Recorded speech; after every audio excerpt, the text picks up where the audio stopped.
թշնամու ջրաղացին ջուր լցնելու այսօրվա իշխանությունները իրենք են հենց ձեռնարկել այս շարժումը, բնականաբար մանիպուլատիվ մոտեցումներով պիտի ցույց տան, որ սա եկեղեցուն դեմ չէ եւ եկեղեցուն որպես կառույց ուղղված չէ, այլ ուղղակի անհատներին, թիրախավորելով ուղղակի վեհապար Հայրապետին եւ նաեւ բարձրաստիճան հոգեվորականին, բայց միտումը շատ պարզ է եւ որևէ թաքցնելու բան էլ չկա։ Սա ուղղակի ուղղված է հենց բուն կառույցին, բուն ինստիտուտին, հայ ինքնության հետ ուղղակիորեն կապված կամ հայ ինքնության երաշխավոր հանդիսացող կառույցին։ Այդ ամեն ինչը թույլատնելու, դիմադրողականությունը իջեցնելու եւ ընդհանրապես այնպես անելու, որ հասարակությունը այս խորը անտարբերության մեջ շատ ավելի անտարբեր դառնա, հաղորդակից չլինի, չխորանա, չմտածի, թե ինչ սպառնալիքների ու վտանգների առջև է կանգնած Հայաստանի Հանրապետությունը։ Ինքնությունը իրենց ինչով է խանգարվում։ Համերաշխությամբ, սոլիդարությամբ, ուժ ներկայացնելով, որովհետև երբ որ ճանաչում ես ինքնությունդ եւ ընդունում ես ինքնությունդ, դրա մեջ պարփակված է ամեն ինչ՝ հավատ, պատմություն, ժառանգություն, դարերի խորքից եկող նույն ավանդույթներ, հա, եւ սա միայն ու միայն միասնականությանը միտված գաղափար պիտի լինի։ Այս միասնականությունը պիտի ջարդեն, այդ համերաշխությունը պիտի ջարդեն, պատառոտեն, պատառիկների բաժանեն, որպեսզի ավելի հեշտ լինի կուլ տալ։ Նորից եմ կրկնում, չի հաջողվելու միանշանակ եւ այսօրվա մեր կլոր սեղանն էլ հենց միտված է դրան, ավելի եկեղեցու դերակատարության, պետականաշինության, արտաքին հարաբերություններ ունեցած բարձր եւ լրջագույն դերի, մեր դեսպանությունների ստեղծման իսկ օրվանից օտարափերում սերտ համագործակցության, նպաստի, աջակցության, նեցուկ լինելու եւ այլ։ Եվ այսպիսի հավաքներ վստահ եմ նաև շատ ուրիշ հարթակներով կազմակերպվեն, որպեսզի ուղղակիորեն ցույց տալ, որ այն ինչ որ այսօրվա իշխանությունները ձեռնարկել են, ուղղակի դատապարտված է, ինքը առ ոչինչ է լինելու, որովհետև ժողովուրդը հրաշալի հասկանում է, այստեղ միայն հավատացյալ ժողովրդի մասին չէ խոսքը, հա, ընդհանրապես հայ ժողովրդի, բոլոր նրանց, ովքեր իրենց համարում են հայ, առավոտյան հայլու առջև կանգնում են, ես հայ եմ, այդ արյան կանչով միևնույն է ժողովուրդը ոտքի է կանգնելու եւ պաշտպանելու իր սուրբ սրբոցը, մայրաթոռը, հայաստանյաց առաքելական սուրբ եկեղեցին։ Եվ Ամերիկյանը արդեն հայտարարեց քննչական կոմիտեն, այնուհետև Նիկոլ Փաշինյանը աջակցություն է տվել Հայաստանին։ Դե հիմա դուք նայել եք, այսինքն, չգիտեմ, այդ մի հատ ինչ-որ պլան էր PDF ֆորմատով 3 պատտվում կարդալների մեջ եւ մոտեցումների մեջ, այսինքն այս թատրոնով չեք կարող էլի խաբել այդ կրկեսային բեմադրությունները, չգիտեմ որ սենյակներում ինչ նորելուկ տեխնոլոգների կողմից այսպես ծնված այդ հիվանդագին անհասկանալի մտքերը, դա հենք է պատրաստում հերթական ռեպրեսիվ շարքերի, պետական ռեպրեսիվ մեքենան, բնականաբար այսօր վաղ առավոտվանից արդեն գործի է դրվել, փաստ իմ ունեցած տեղեկությունները նաև Սրբազան պայքարի ակտիվիստների տներում եւ բուն Բագրատ Սրբազանի բնակարանում եւ ընդդիմադիր նաև կեցվածք ունեցող շատ-շատերի մոտ, որ ասում են կամաց մոտենում են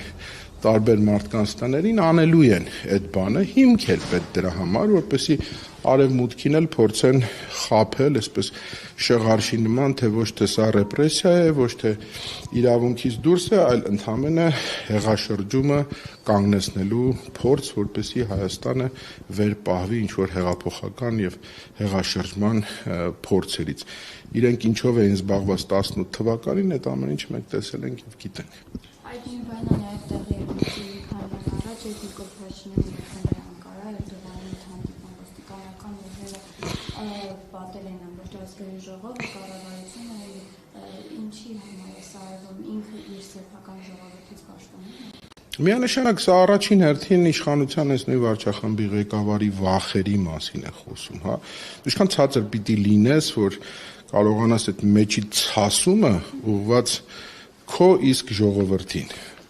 որի ծնունդն ես դու քո ասելով, հա, ինչքան վախ պիտի ունենաս քո մեջ եւ այսքան անկեղծ չլինես քո ժողովրդի մեջ, որ մտածես իմ ամեն նմանատիպ քայլը ինչքան կասկածներ կարող է, ինչու, որտեվ անկեղծ չես եղել, ինչու, որտեվ խաբել ես։ Հերթական անգամ էլ փորձ է արվելու խաբել, դրանով էլ պայմանավորված է այդ ամբողջ ռեպրեսիվ հսկայական մեքենան աշխատացնել է։ Հիմա 1, 2, 10 պիտի աշխատի, բայց այդ աշխատացնողներն էլ չէ, իրենք էլ հասկանում են, իրենք էլ զզվել են արդեն, իրենք էլ արդեն 24 ժամ 7 օր ռեժիմով արևի տակ ուղակի կանգնելով ինչ-որ բան պաշտպանելու, ինչ-որ հիմարաբանություններ, հիմար մտքեր պաշտպանելու համար, այդ օրն էլ կգա, իրենք էլ կզզվեն։ Ես հենց համակարգի շարքային աշխատողներից մինչև բարձրաստիճաններ նկատի ունեմ, սրանով է պայմանավորված, վախերով, որ հանկարծ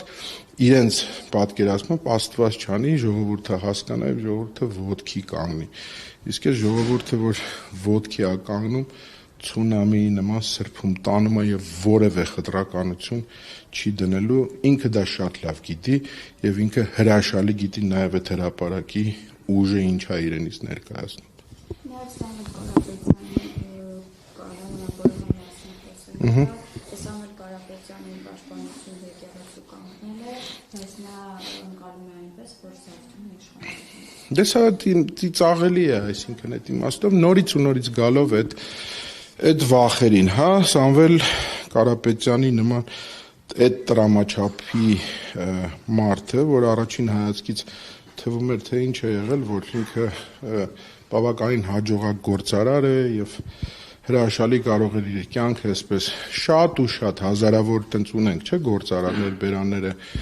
ջուր լցրած այդ վախով, որ հանկարծ իրենց բիզնեսներին ինչ-որ խանգարիչ հանգամանքներ արգելքներ չառաջան, իսկ այս իշխանությունները ամեն ինչի ունակ են, եթե չասեն, որ նախապես արդեն այսպես մեսենջերներով տարածել են, որ հանկարծ եթե տեղներից շարժվեք, իմացեք 1 րոպե հետո հարկային ուղակի մտնելու է ձեր հարկային տերորի ենթարկի։ Հիմա Սամվել Կարապետյանի կալիբրի մարդը մի կողմ է դրել այդ ինչքը, այդ հսկայական ունեցվածքը, այդ միլիարդավոր դոլարները, եկել կանգնել է որպես հայ զավակ, որպես հայ մարդ, որովհետև ինքը հայլու առաջ պատասխանել է այդ հարցին։ Ես հայ եմ եւ վերջ։ Իմ ինքնությունով, իմ հավատով, իմ հայրենասիրությամբ, իմ եկեղեցու կողքը կանգնած եմ, այսինքն հայրենիքիս կողքը կանգնած եմ, այսինքն երկրիս կողքը կանգնած եմ, այսինքն ժողովրդիս կողքը կանգնած եմ։ Այս գիտակցումը, որ լինի մյուս գործարարներ կլինեն, մասնագիտական մյուս շրջանակներ կլինեն, որոնք տենց աչքերը փակ են 3 կապիկի պատմությունը կա, չեմ լսել, չեմ տեսել, չեմ խոսել, այդ բանը պիտի վերանա ուղղակիորեն եւ շատ արագ, շատ արագ այս իշխանությունները ուղղակի կհեռանան։ Չեն դիմանա ընդհանրապես, որովհետև նորից եմ կրկնում, այդ ալիքի ուժը, այդ